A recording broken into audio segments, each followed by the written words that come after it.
নতুনভাবে আজকে গরুর মাংস রান্না করলাম আর দেখুন কালারটা কত সুন্দর। হ্যালো এভরিওয়ান, আসসালামু আলাইকুম। কেমন আছেন সবাই?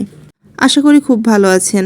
আর দেরি কেন, তাহলে চলুন মূল রেসিপিতে যাওয়া যাক। দেখুন চুলায় একটি পাত্রে আমি তেল দিয়ে দিয়েছি। তেলটা কিন্তু ভালোই গরম হয়েছে। এবার আমি এখানে রসুন থেতো করে নিয়েছি, সেটা দিয়ে দিচ্ছি আর সামান্য একটু নেড়েচেড়ে ভেজে নিচ্ছি। এবার দিয়ে দিব এখানে পেঁয়াজ কুচি, আর পেঁয়াজটাও কিন্তু আমি একদম লালচে করে ভেজে নিব, অর্থাৎ বেরেস্তা করে নিব। দেখুন পেঁয়াজটা কিন্তু অনেকটা বেরেস্তা হয়ে গেছে।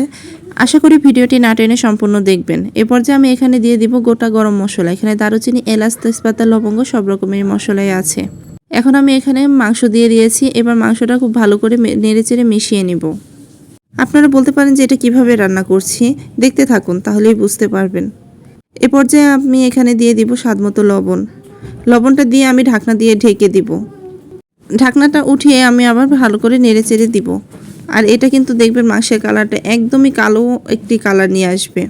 আর খেতেও কিন্তু ভীষণই মজাদার ছিল, একদম কালো ভুনার টেস্ট।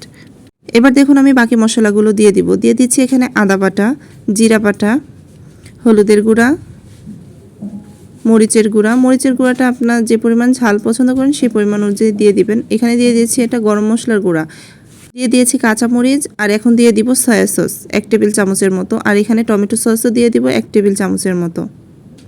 সবগুলো খুব ভালো করে এবার মিশিয়ে নেব। ভিডিওর কোনো অংশ যদি আপনাদের কাছে ভালো লাগে তাহলে কিন্তু অবশ্যই একটি লাইক, কমেন্ট, শেয়ার ও সাবস্ক্রাইব করে আমাদের সাথেই থাকবেন। এবার কিন্তু আমি এটা ঢাকনা দিয়ে ঢেকে দিব। আর ঢাকনাটা উঠিয়ে কিন্তু মাঝে মাঝে একটু নেড়েচেড়ে দিতে হবে, তা না হলে কিন্তু পাতিলের গায়ে এই মাংসটা লেগে যেতে পারে। আর এখানে কিন্তু একটা জিনিস বলে দেই, আপনারা কিন্তু চেষ্টা করবেন পেঁয়াজ বেরেস্তা করে নেওয়ার জন্য, তাহলে কিন্তু কালারটা খুব ভালো আসবে। মাংসটা কিন্তু খুব ভালো করে আমি কষিয়ে নিয়েছি। দেখুন মাংসের কালারটাও কিন্তু চেঞ্জ হয়ে গেছে। এরপর যে আমি এখানে 1 কাপ পানি দিয়ে দিব মাংসটা সিদ্ধ হওয়ার জন্য।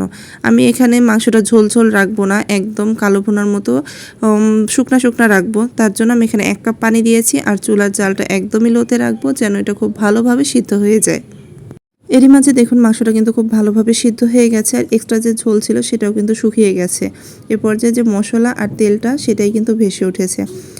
এটা আমি আরও 5 মিনিটের মতো জাল করে নেব। আর এটা দেখুন মাংসের কালারটা একদমই চেঞ্জ করে ফেলবে। এখানে কিন্তু কোনো বাগার দেই নাই, এমনিতেই কিন্তু কালারটা খুবই সুন্দর কালো এসেছে। এভাবে কিন্তু আপনারা একবার হলেও বাসায় ট্রাই করবেন। সবাই ভালো থাকবেন।